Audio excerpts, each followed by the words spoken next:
Welcome, everyone.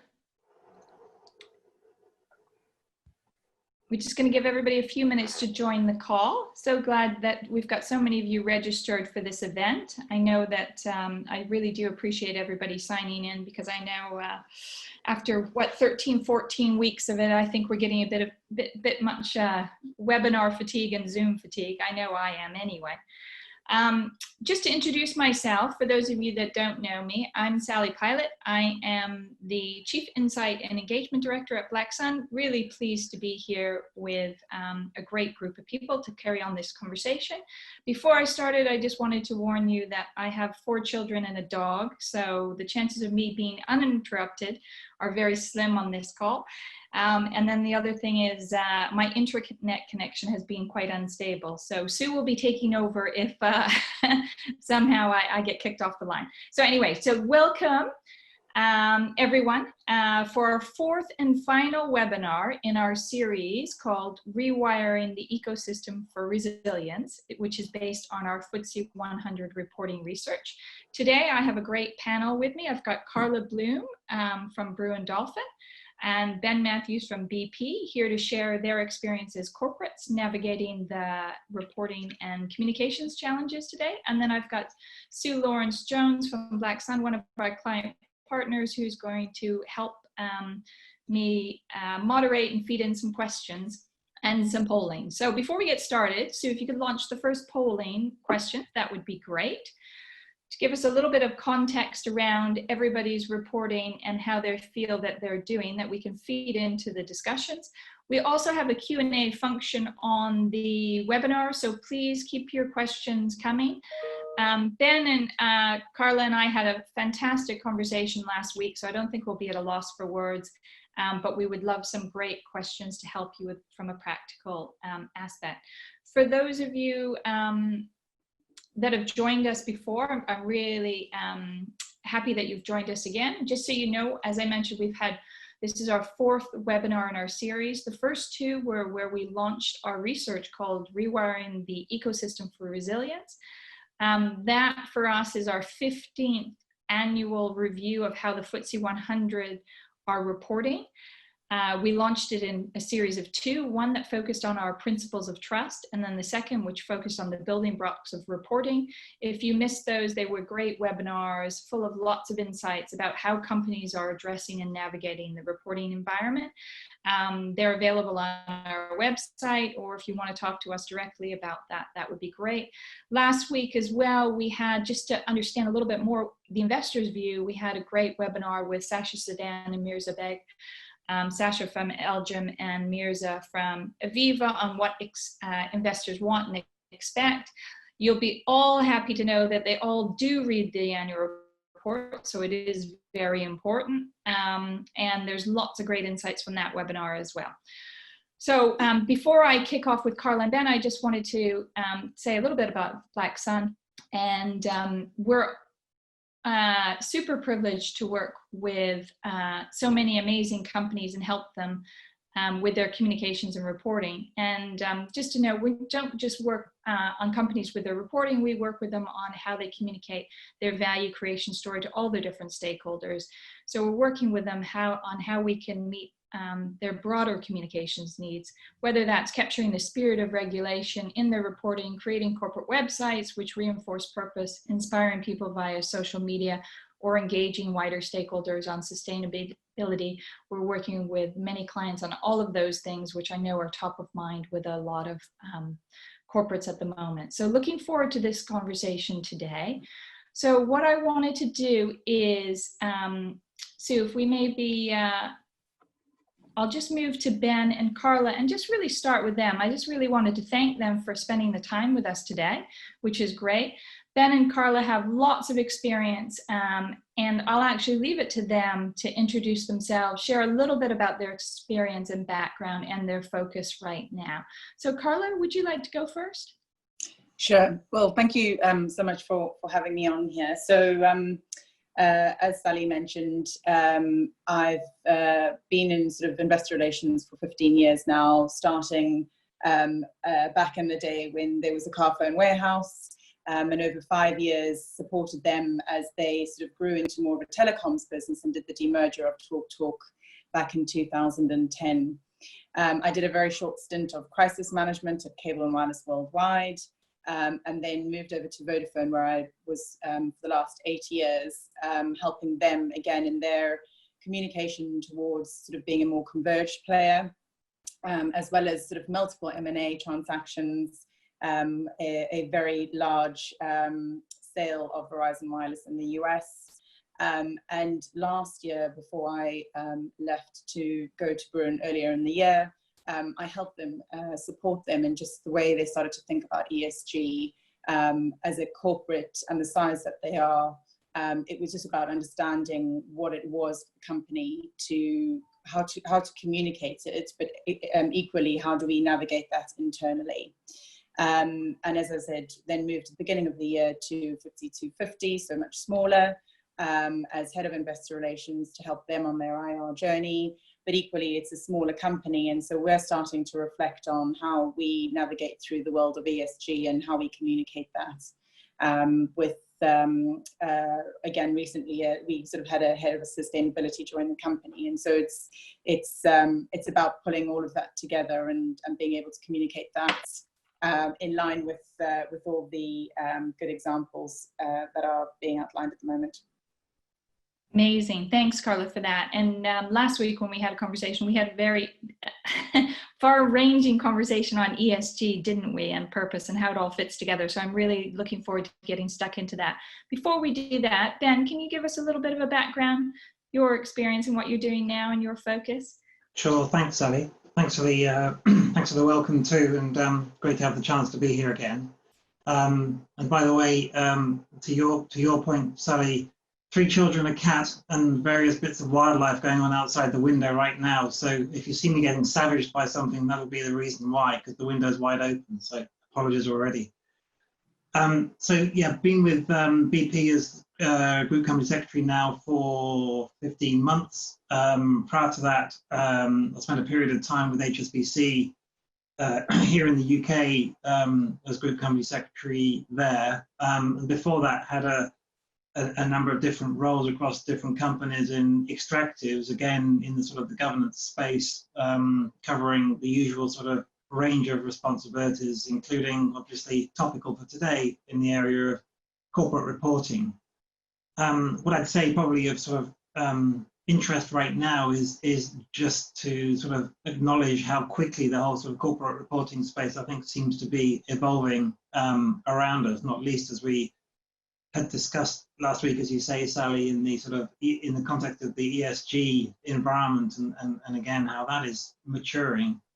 And probably more important now than ever that actually companies such as ourselves are focusing on how to be more effective at the way in which they're communicating, not just with their owners, their shareholders, but actually with a much wider range of interested stakeholders. And here at BP, recent leadership change back in February of this year, new CEO set out our ambition, reimagining energy for people and for our planet. And as you can probably contemplate when I say that, there's a huge amount that potentially could be included within a reporting context against that. And that's one of the areas that I'm very clearly focused on now, together with the team here at BP, looking ahead to a capital markets event that we'll be hosting in September. So great, looking forward to the conversation. And Sally, back to you. Super, thanks. Sue, do you want to just quickly share the poll results? Yeah, sure. Us through. So of the, I think, 5 or 6 questions, the first couple of questions around, do you feel your current reporting meets the information needs of your investors? Middle of the road in majority saying yes, somewhat. Do you feel your current reporting meets the information needs of other key external stakeholders? Similar in terms of response, yes, somewhat, the majority say there, 3/4. Do you feel that over the last 3 years you're reporting, what's the top 3 from the multiple choice? Top 1 there is becoming better form of strategic insight into the company, which is interesting in terms of how regulation is driving companies to do that. But also closely followed by is also becoming a more reliable internal and external use of information. So that's good to see. And more forward looking, closely followed. So that's good in terms of future looking in our themes. To what extent do you agree the organisations need to shift focus from pure shareholder value creation to wider value creation?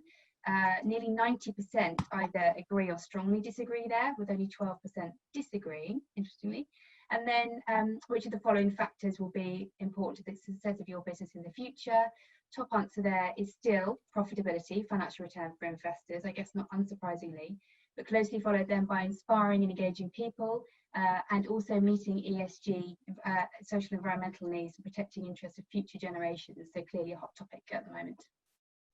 Okay, thanks, Sue. That's really helpful. And I think I just wanted to pick up on this connection between stakeholders and investors and wider society, because I think this is the world has changed quite significantly, particularly with COVID, and I think the way our capital markets and ecosystem operate means that nearly everyone is either a direct or indirect investor through savings, pension funds, and insurance policies. And equally, I guess everyone is a stakeholder through employment and supply chains and those sorts of things. So I think, it's an interesting transition I think we're going through as companies are increasingly seeking to pursue this broader objective to deliver long-term sustainable value. And I'm looking forward to unpicking that and how that is related to purpose, as Ben was setting out in the front, and in the context of how they create value for stakeholders as well as financial value. So just to go on to the research for a minute, as I mentioned before, it's our 15th annual analysis of our FTSE 100 research. Now, it was entitled Rewiring the Ecosystem for Resilience. For those of you that haven't seen the research, what we call for is organizations really to rethink and rewire, to rebuild the trust of their stakeholders for the long term. And that's what we think are 6 principles of trust, which we've been talking about for the last 4 or 5 years, which include purpose, culture, cognitive diversity, stakeholder engagement, responsible business, and long-term thinking are going to be more important in a post-COVID world. And we think these principles are going to contribute to corporate trust, or do contribute to corporate trust, and are intrinsically linked together. And I guess my first question for Ben and Carlo was, do our principles of trust resonate with you? And which one resonates with you the most? Perhaps we could start with Ben on this one.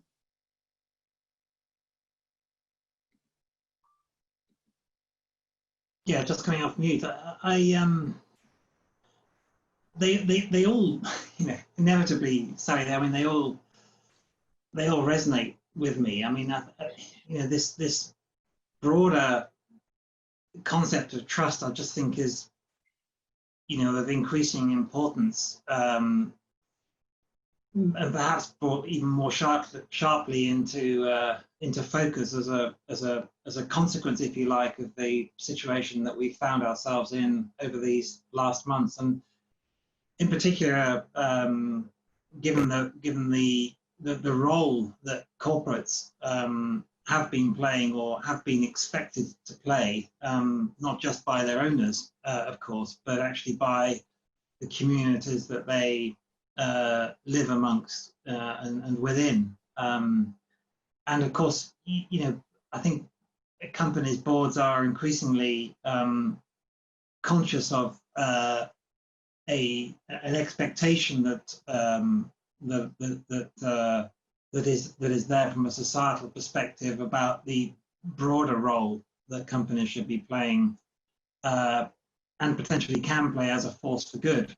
And actually, I think that one of the opportunities that has arisen over this last period of months has really been, how it is that companies have shown up, how it is that companies have engaged with their workforce, with their customers, with their suppliers, with their the consumers of their products, how it is that they've engaged with governments, at all these different levels and dimensions. And it's, for me, it's just sort of, as much as anything else, a kind of a reinforcement of this sort of overarching point on trust. I wouldn't want to sort of call out any one of the individual components, Sally, not ducking your question at all, but we want to sort of pick out any one of the individuals, but it encompasses, clearly everything that we do encompasses all of those principles. And I think it's for companies to actually be able to demonstrate how it is that they have gone about satisfying those expectations or fulfilling those principles of trust over this, particularly over this last period of time.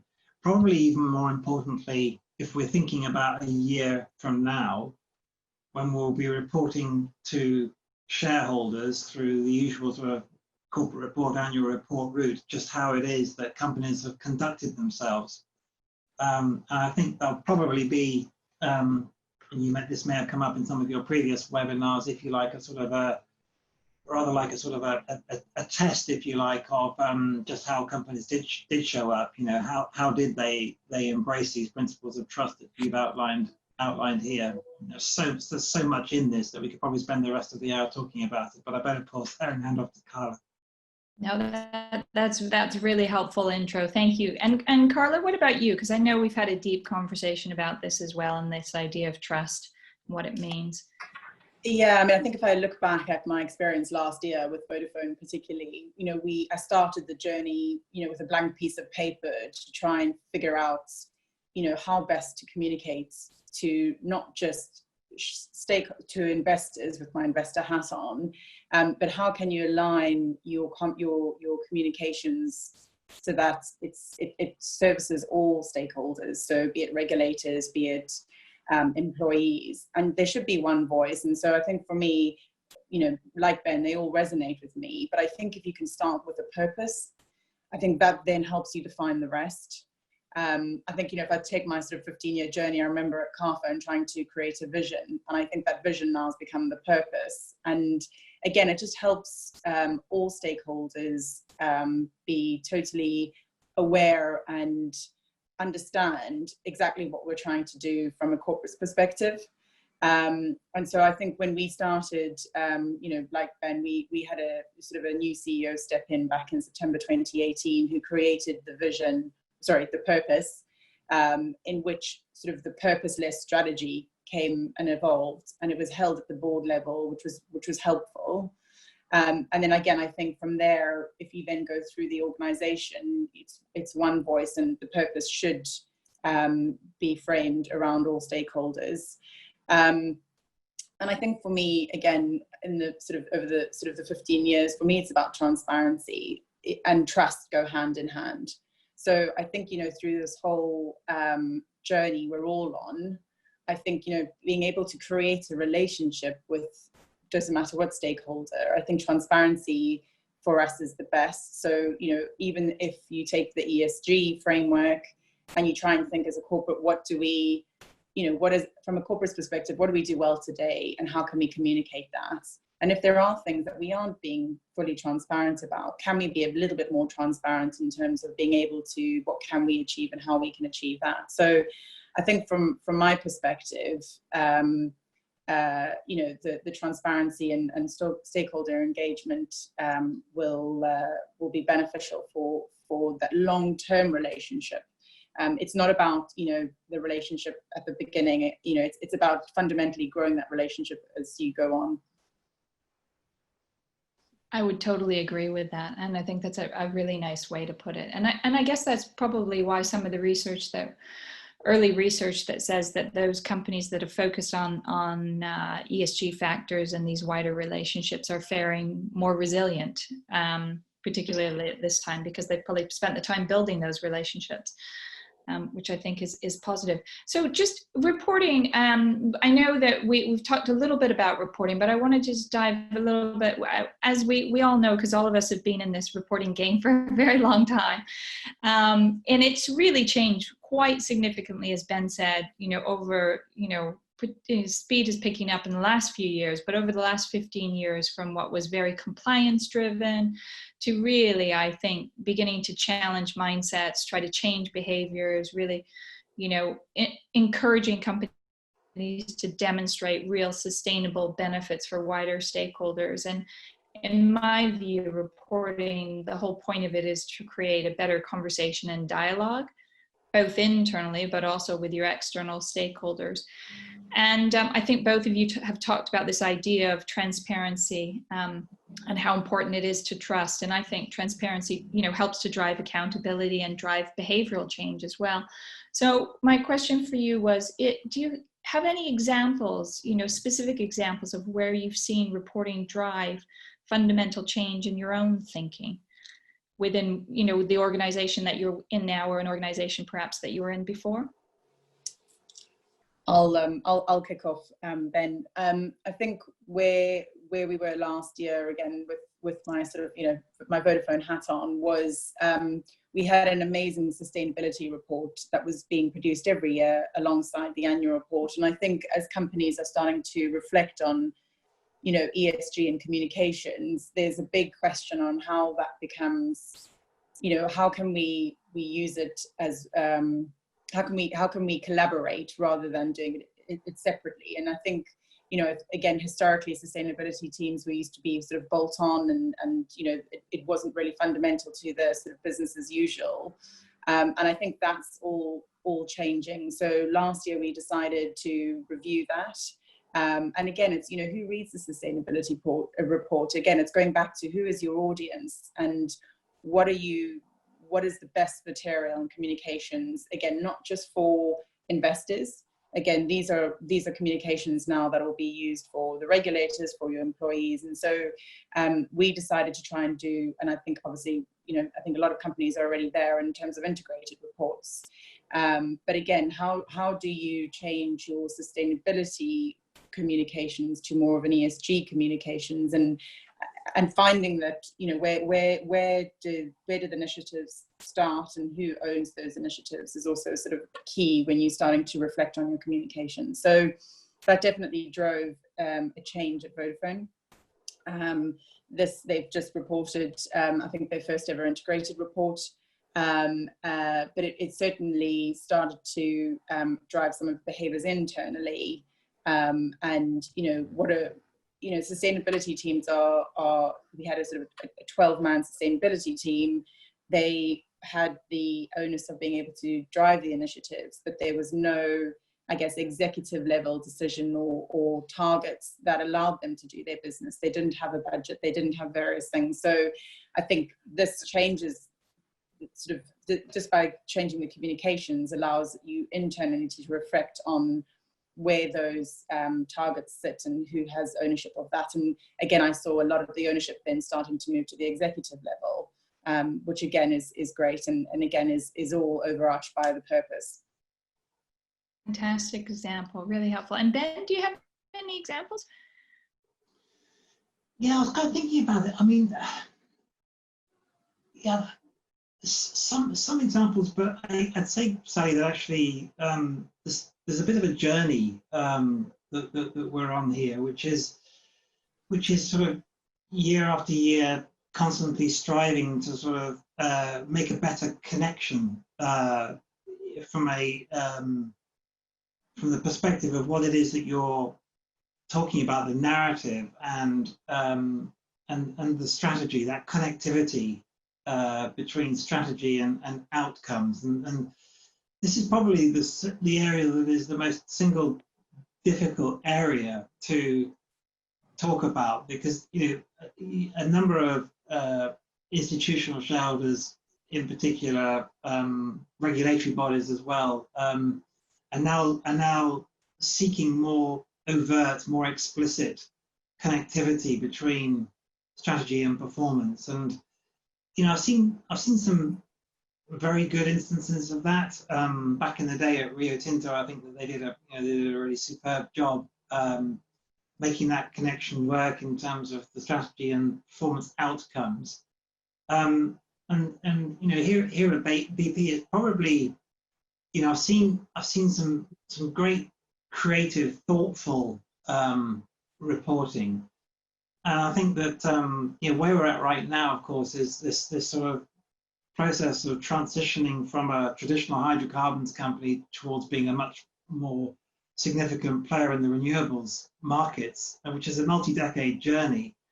And I think part of that challenge is about bringing your audience, bringing your stakeholders along with you as part of that journey. And it is, as I say, it's multi-decade. And one of the worries that I have, I suppose, as I think about the conversion of our new purpose, ambition, and aims into a story is from making sure that we do so in a lucid, clear, coherent way that, from an investor perspective as well, has a nice tie-in to performance measures. We're thinking about sort of longer term performance measures, but I think one of the challenges here is actually just making sure that our investors, but also other stakeholders, are aligned with that, and the responsibility comes squarely back to us to actually tell that story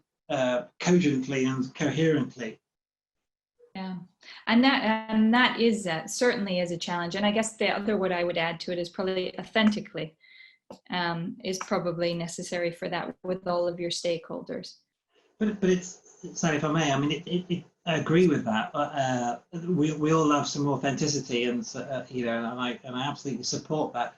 And I can just hear my my US General Counsel breathing down my shoulder, saying, "That's fine. I applaud that.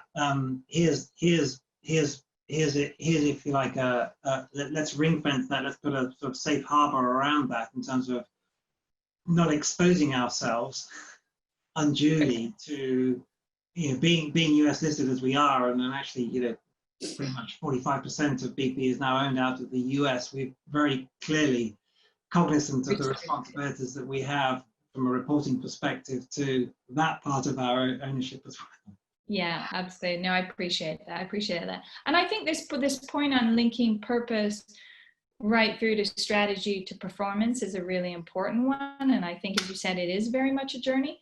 We know from our research, we've seen a huge increase in the number of companies communicate about their purpose, particularly that their purpose goes beyond just shareholder value to stakeholder value to the majority of companies at about 83%. And the challenge we found was them linking that purpose to strategy. So although we found a link between about half of those companies, the link was quite tenuous and it wasn't robust and it wasn't backed up by measurement. And I guess that, and maybe you don't know the answers yet, but how do you achieve that? Is there what happens internally to kind of drive that change so that purpose can be used as a driver for strategic decision making? Is there any sort of tips that you can give to others in terms of driving this sort of thinking? Or Carla, maybe? Yeah, I mean, I think it goes back to my sort of comment in sort of on the previous question when I was talking about, I guess the frustration was, we had a lot of initiatives internally with Vodafone and we were making a big impact. But again, the targets were sitting at the sustainability level, who they didn't have the budget, they didn't have the resource to really drive some of these, and they had to be selective too on what initiatives they were driving. And again, I think, you know, the journey last year was, you know, being able to create the purpose, being able to create the pillars that supported that purpose, was founded and owned by the executive team. And I think that's when you can start to deliver on a lot of these targets. For me, I sort of had advice about 2 years ago from somebody who'd moved from IR into sort of more of an ESG role. And their advice to me was, make sure you have sponsorship at the senior level when you're starting to think about ESG, because otherwise it's not helpful if it doesn't come from top down. And so that was my goal last year, was trying to push it up the chain rather than having it sit in sort of in the middle sort of layer. And I think if you can achieve that, I think that is really helpful to drive your, again, be it ESG or sustainability or sustainable business, it sits at the exec level. The other thing I think was helpful was I did our first ever ESG day at Vodafone in November last year, and I think that started to resonate at the board level. We got them involved, obviously on the governance piece, but again, I think they started to realize how important it was. From, you know, large, you know, investors attended, but again, we were able to use a lot of this material for the regulators and dealing with the regulators and being more front-footed on a lot of this conversation, by just making sure that, again, it's succinct, it's aligned across the organization. But again, I would definitely sort of suggest anyone starting on this journey is to make sure that you start at the board level or the exec level when you start to think about how this is going to be driven through the organization. I think that's a really good point, because I know from our experience with most of our clients, it's exactly the same. If you don't have that commitment from the top, it's very hard to drive these things through. And I suppose in some ways, and I mean, Ben, you certainly have the commitment from the top around these things, which is fantastic, and so probably puts you in a very lucky position. But in some ways, I guess other corporates on the phone, we're pushing out an open door, aren't we, with all this focus from COVID, I would think, and the realization that actually these things are more important. I would hope, and they're not going away. Ben, I don't know if you had any views to share on maybe how it got up to the top of the agenda, or how, I mean, is it, I mean, it seems from externally that you do have the commitment from the top with Bernard and commitment to transparency and transforming the business. Is that a difficult one to get the rest of the business on board? Well, it's a great question, actually, Sally. So, I mean, I go back 20 years, you know, obviously pre my time at BP, when we launched through John Brown this concept of beyond petroleum, which was actually, you know, the famous Stanford speech that he made, you know, acknowledging the contribution that hydrocarbons made to climate change. And you look back on that quite fondly, because actually it was an amazing admission, if you like, or acknowledgement, if you like, of the connection between hydrocarbons and climate change. But part of the problem at that time was that the world wasn't ready for that kind of seismic shift in attitude, least of all, you know, candidly, the investment community, because actually the investment community was quite keen on the sort of double-digit return levels from hydrocarbon investments. And so, you know, the story spoke for itself subsequently, that actually there was a you know, interest was spiked at the time, but actually it sort of came off, and you know, that story ended. Where we're at, I think, today is very much sort of at a point in time where there's no debate, you know, to be had around the reality of climate change. You know, no one is looking for any more evidence to prove it. It's more a question of actually, can a super major, can a big corporate actually convert itself and become a force for change, a force for good, you know, part of the solution, rather than being lambasted, if you like, as and criticized by NGOs and others as not being, fundamentally not being able to do, or able already to do that. And to your question, Sally, I mean, there was a readiness, if you like, both internally but also externally, that also, I think, coincided with leadership change that in a way crystallized a great opportunity to say, actually, we'd like to be front of that line in converting ourselves to be what it is that we are now on the journey towards. And admittedly, also making it clear that this will be a multi-decade journey that we're on. But that impetus, if you like, came from just sort of the opportunity, primarily, I think, through leadership change, to actually sort of acknowledge that this was the right time, probably in some respects a little bit late, but the right time to actually put in place very clear statements of intent to transition towards being a greater player in the renewables space. So I guess that's how I sort of address that particular question. No, I think it's a really good answer, and I think also the point that you're making is seeing, I think, which is where I know a lot of companies struggle, see all of this as an opportunity, not just a risk or risk mitigation, right? Because there is an enormous amount of opportunity in all of this that's going on today, I think. So, and that's a real change of mindset, I think, for a lot of businesses, isn't it? Because you have to innovate and think a little bit differently about, you know, business models and operating models and all those things. So, but I think just to add to that, yeah. I think you know, our owners were also voting with their feet. You know, we are, of course, you know, increasingly conscious of the momentum that is building around the need for urgent change.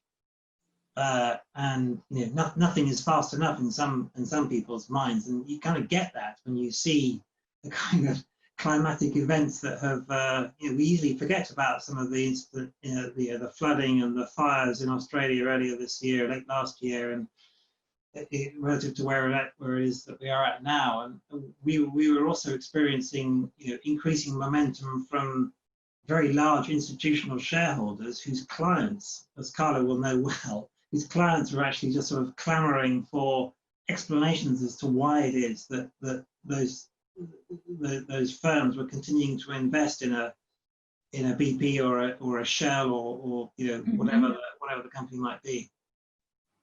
No, I think. And I think to add, Sally, the sort of two things which Ben was talking about, you know, I think if we look at most organizations, a lot of them are on their journey already, they're just not aware of it. And I think it's just a case of going internally and trying to figure out what they're doing well today anyway, and being able to communicate that externally. So I think a lot of, you know, the comms we see today, and you know, sort of trying to get up on the agenda is we you know, companies are doing a lot of good today. It's just not being heard externally. And I can see that where I've stepped in now into, you know, FTSE 250, who, you know, they've done a lot on E, S and G. But again, they're not shouting from the rooftops. So some of it is just about, again, just communicating effectively. The other point that I wanted to add was sometimes there needs to be a bit of education at the top. So, you know, there's a lot of noise on ESG, and there is, you know, you know, I think the executive and boards know the importance of it, but I think sometimes they also need a bit of education. And again, you know, the onus is on us. Doesn't matter which part of the business you sit within, but the onus is on us to educate the exec team. Yeah.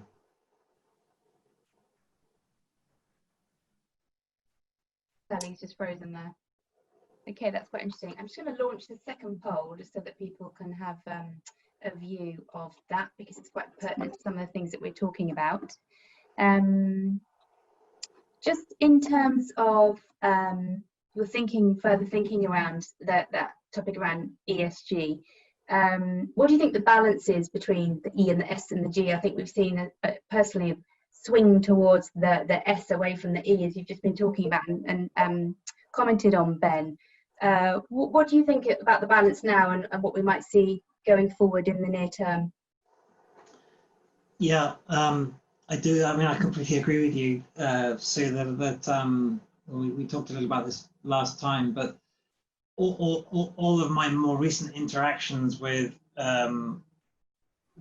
institutional shareholders have really majored around the S, the sort of the explanation as to, so, you know, what is it that you have been doing? It's interesting, actually. I just remember back to a trading update we issued just towards the end of our first quarter. So right when the lockdown in the UK here was beginning to sort of kick off, and that trading update actually wasn't your sort of conventional trading update to the markets. It was actually responding to precisely that question around, you know, what are you doing to protect your employees, your staff? Question one, what is it you're doing to protect the company? And then, you know, beyond those two sort of primary activities, what is it you're doing to actually continue to drive the purpose, ambition, and aims that you set out back in February? And actually, our trading update at the time sort of covered each of those three. Oh, and by the way, it talked a little bit about what the production had been, the production outlook had been for the first quarter. So an interesting sort of, you know, rebalancing of, if you like, of the way in which companies were going around talking about the activities that they had been undertaking. And I think what sort of, again, going back to the point I was making earlier, I think, you know, when it comes to talking about what it is that we all did in 2020, during 2020 in our 2020 annual report. So as I said earlier, in about sort of February, March time next year, I think our investors, you know, will be very, very interested to read the story, you know, as to how it is that we conducted our affairs. Mm. Yeah, absolutely. Carla, thoughts about that? Yeah, I was going to say, yeah, to add, it was, you know, I was asked a question 2 or 3 weeks ago from one of the execs on one of the board calls, and, you know, they were questioning, you know, the importance of ESG and where we are in the cycle, and you know, my response was, G's been around for 10 years, and so we should all be very good at it. E's obviously got onto the agenda the last 3 years. And I would say the catalyst for us has been COVID. And therefore, whilst I think it was there in terms of, you know, diversity, inclusion, and the various topics that surround the S, I think COVID now will be the catalyst for equalizing the balance between all three. And I don't think it's going away. So I think it's definitely something that needs to be reflected in sort of, you know, communications going forward. Super and back, guys. Thank you, everybody. Brilliant job. One of the things I was going to say is, when at the investor session, picking up on your point, Ben, the investors made last week was everybody will have to address what they did during COVID. So there'll be this, everybody will be, you know, something that everybody can be compared against in terms of, from their perspective. Doesn't matter what sector or what kind of company, your reaction and how you dealt with it will be judged by them very significantly, I think, which is interesting. So in terms of ESG, so they're all firmly on the agenda. The question is, how do we communicate about those things, I think? And I know from, you know, talking to you as well as a number of clients, there is a massive increase in the number of frameworks and standards and, you know, data, you know, questionnaires and all sorts of things out there for companies to have to deal with. And I guess the question that we always get is, which ones are important? Which ones should I be doing? So it would be great maybe if we just start with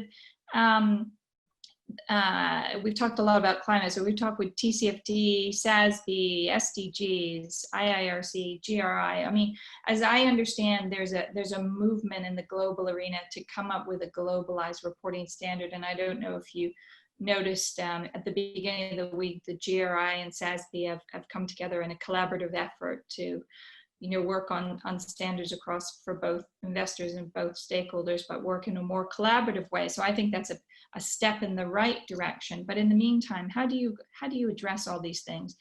Ben, maybe you can kick this off, because I know you're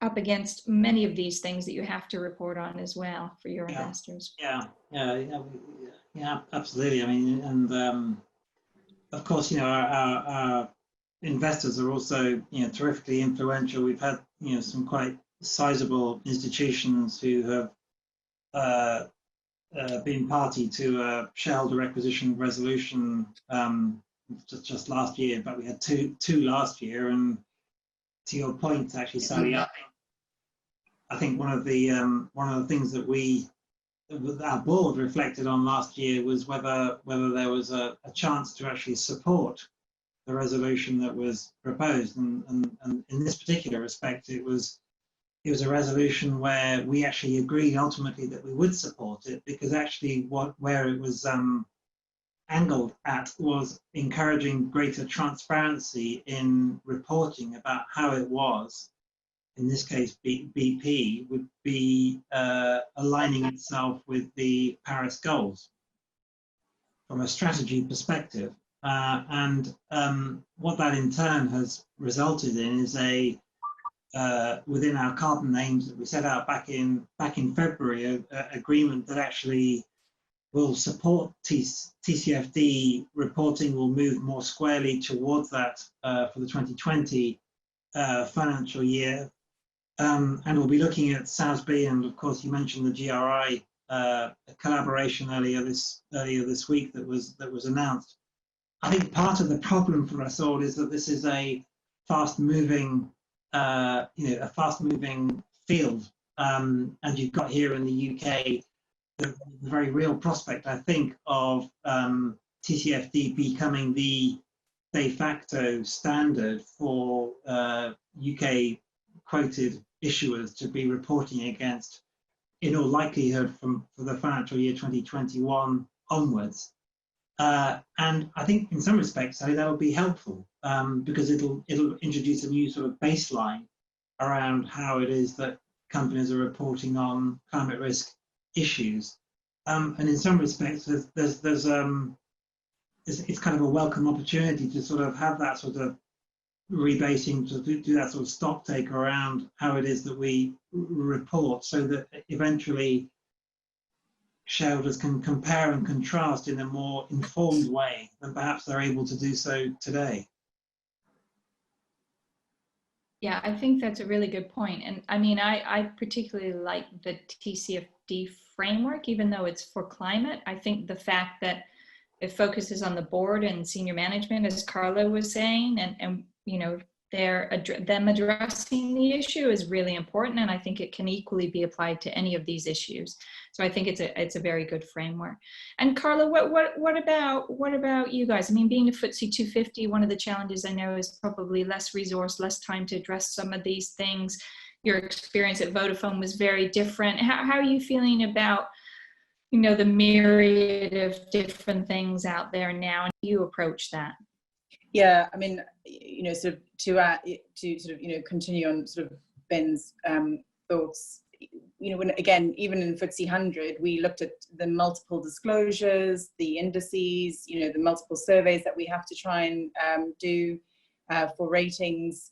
And so the way I approached it was, I obviously did my homework from both the sell side, buy side perspective, and then tried to prioritize and thought, okay, well, what is the most important thing for a company do we need to start with? So how much resource do we have? How much can we get? If the answer is we can't get any, well, then we try and make do with what we have. And again, it's just prioritizing and trying not to, you know, to deviate from that. I know it's frustrating for some investors who use different rating agencies.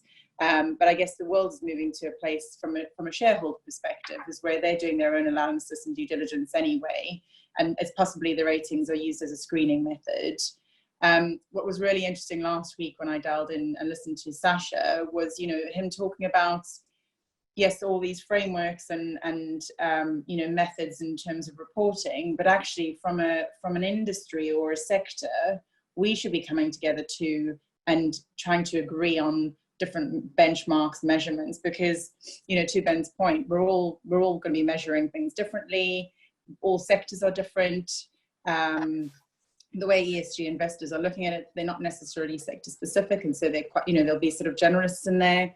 And so, that intrigued me also when Sasha mentioned that, because I kind of thought to myself, that's, we should all be trying to do that, working collaboratively,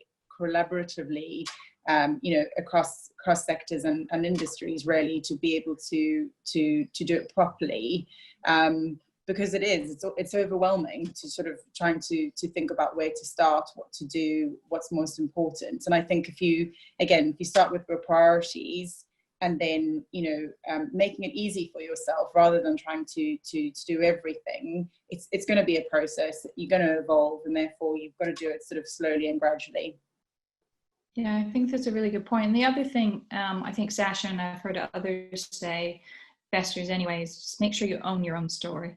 Yeah. Don't get so distracted by all these frameworks and meeting the requirements and all the surveys, but actually be really clear on what are the important issues to you and communicate well and transparently around those things. And that will, hopefully be a positive step forward in that. So I wanted to move a little bit to the annual report and maybe how we could use it as a mechanism for driving some of this change. And I know we talked a little bit about tone from the top on ESG issues and purpose and those sorts of things. And I guess one of my questions always is, how involved is the board in the actual annual report? Because it is,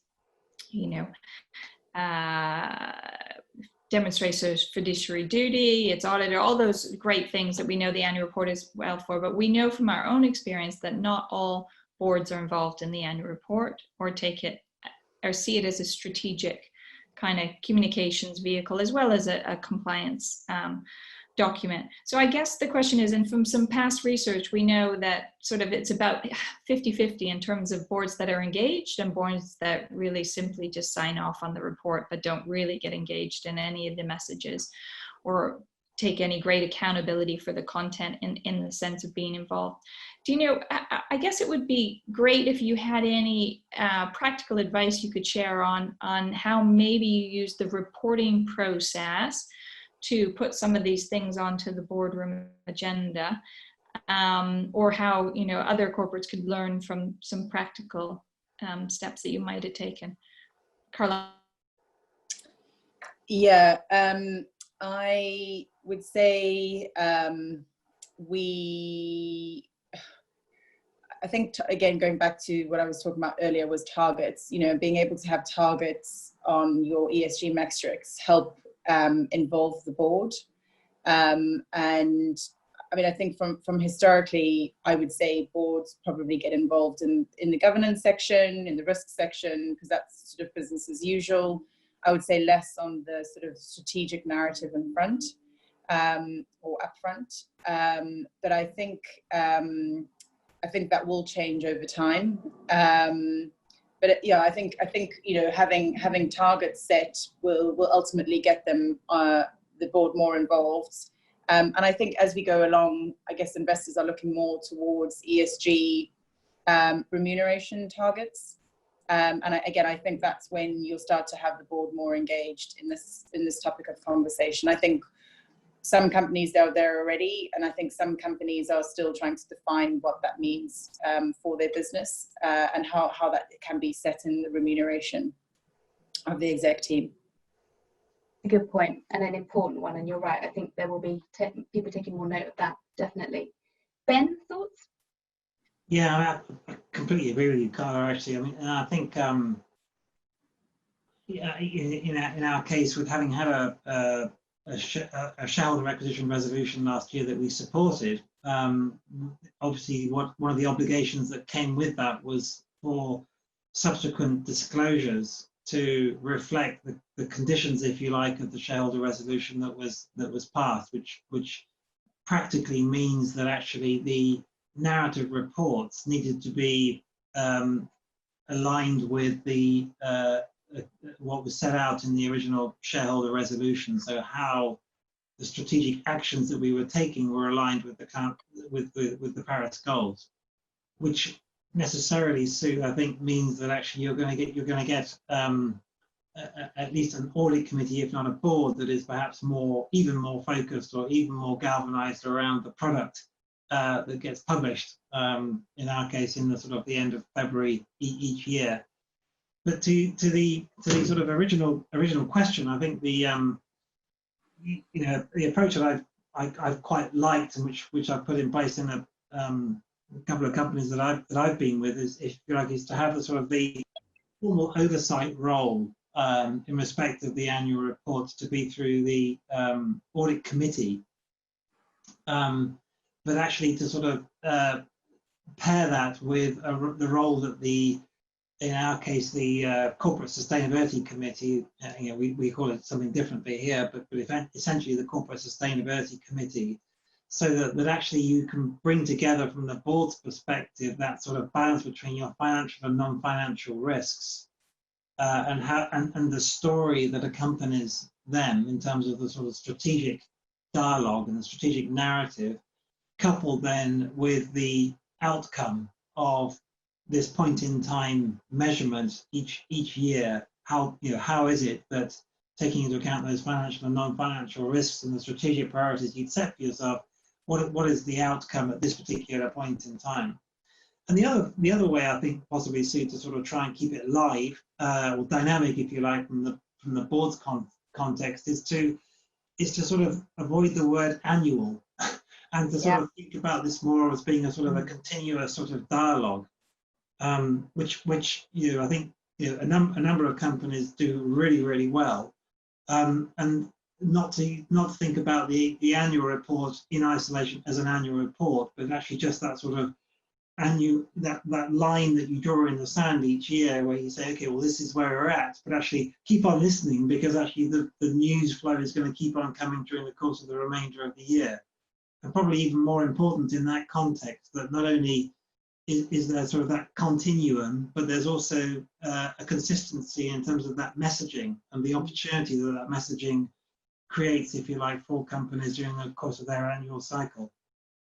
Yeah, it's a really good point, and a conversation we're having a lot with clients at the moment in terms of, is the annual report the starting point or the end point? Well, actually, it's an ongoing conversation, isn't it? Around it's a good forcing device, but the communication of those key messages is something that corporates should try and ensure that they are communicating across different channels throughout the year. And I think one, if I may, because Carly, we talked about this last time as well, was that I think it's even more important now to actually sort of fold sustainability into the business dialogue. It's fundamentally it is part and parcel of what it is that we do, and I think rather than having it sort of functionally siloed over here with a bunch of people that support it, actually just to make sure that it's entirely embedded, and I think that helps to create a much more cohesive and coherent dialogue. Yeah, and I think that's what I'm seeing at the moment. In a FTSE 250, is you've got much smaller teams, and therefore the collaboration is a lot easier than if you're sitting in a big FTSE 250 and it's, people are indifferent to change, and therefore if you can, as you say, if you can try and collaborate, integrate your thought process, and not have these silos across the business, it's a lot easier to achieve something together than it is obviously on your own. So I think, even where I sit today, as we start on the journey, we're trying to figure out where does this all sit? Who does it sit within IR? Does it sit within the sustainability team? Should it sit at the exec level?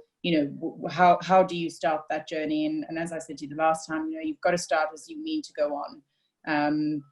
And again, for me, the collaboration is so much easier, because the conversations I'm having internally, I'm talking to sort of head of legal, who was also very interested in trying to help on the ESG agenda. And if you just split the E, the S, and the G and the topics within, it sits across the group, and therefore you need one author or somebody, a sponsor, to be pushing that agenda.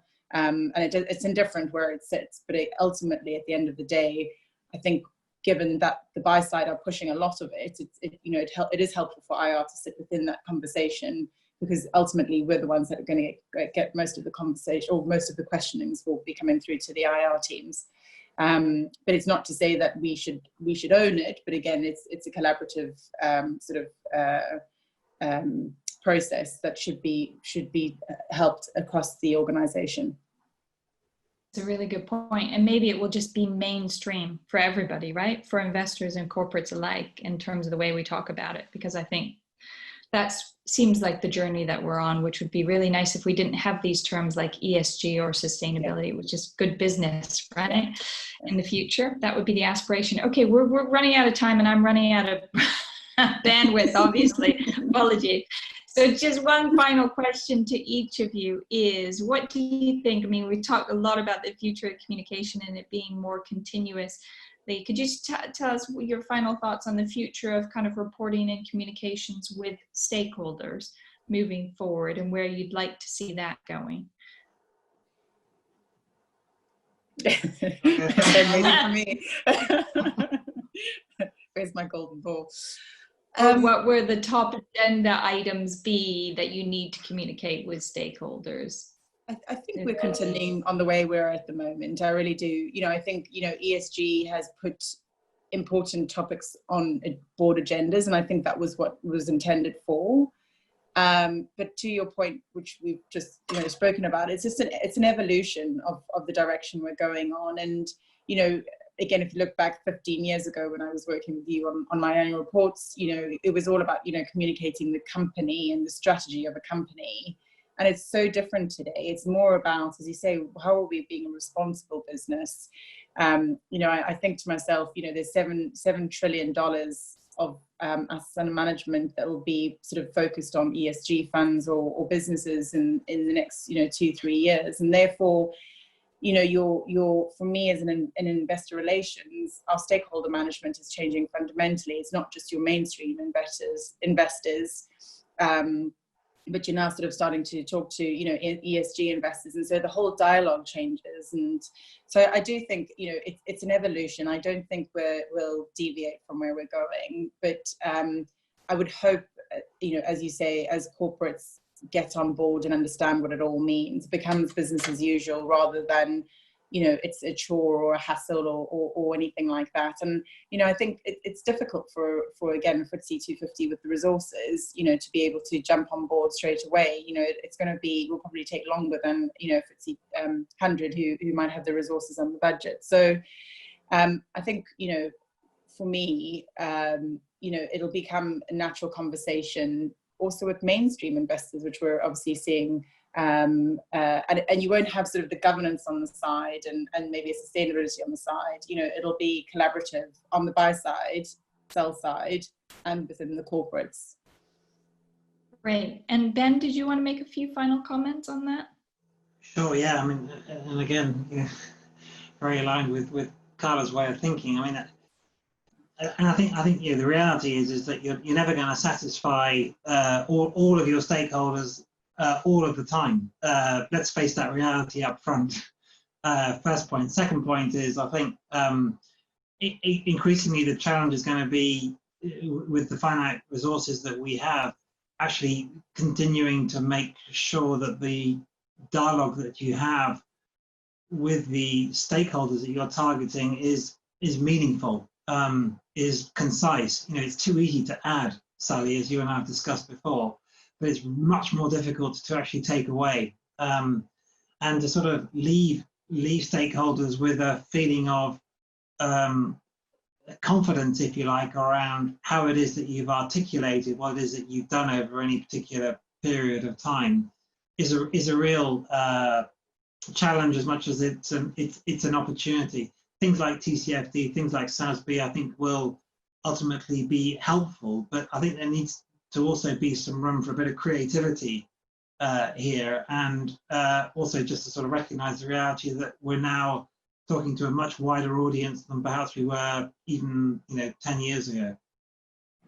Yeah, I think that's a lovely note to end on. I'd love to think there's a lot more innovation and creativity in the way that we communicate with our broader stakeholders. And I think that with technology and digital and all these different channels, I mean, it's really proven in the last few months how quickly we can move on some of these different communications methods. So hopefully we'll put them in place in the future as well. Well, thank you very much, Ben, Carla. It was a great conversation. Sue, thank you for subbing in there. That was great. Apologies for the broadband connection. For all of you on the line, thank you for hanging in there and listening to this great conversation. We'll be following up with some notes, some key insights, and if there's any further questions, please get in touch. We'd be pleased to chat through some of the themes we've picked up today. So stay safe and well, everybody, and we'll see you soon. Thanks very much.